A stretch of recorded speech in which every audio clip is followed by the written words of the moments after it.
Hi,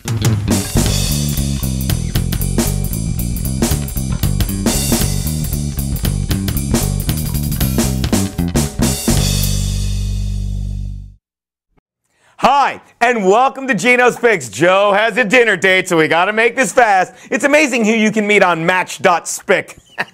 Anyway, let me tell you, 3-1 again last week. Amazing? No, just what we do here at Geno's Picks. 61% on the year now because we're 46-30 against the spread. But you want another great stat? In the postseason the past 2 years, 14-5, 72%. So you can't wait to get to these picks. But first, you know what really grinds my gears? Des Bryant, a week after you get all the calls, which we even defended in the grinds my gears saying they balance out, boy, did they ever last week, as that catch, which it wasn't, was called what it was, not a catch. I know, but you know what annoys me? That Bryant goes on and says it was a catch. Don't you do that, Des, because we have fact after fact and instance after instance of Calvin Johnson doing the same thing. So don't sit there and say the better team didn't win. Yes, they did. Okay, you make plays, and that's why you should know that wasn't a catch, because they all look alike to me. No, not those people. I mean the catches. People, let's get to the picks.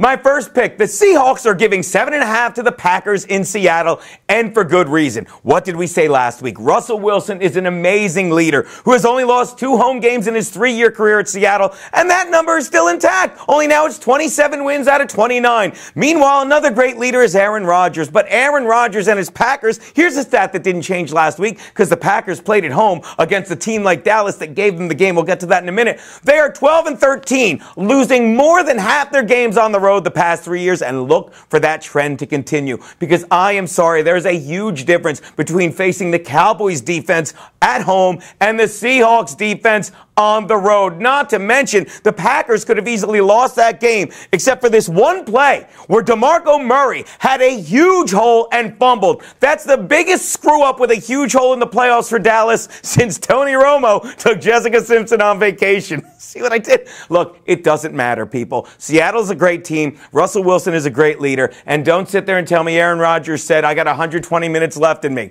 Anyone who's made the flight between Green Bay and Seattle knows you lose 2 hours the second you land. Take the Seahawks, lay the 7.5. I like that Joe is nodding.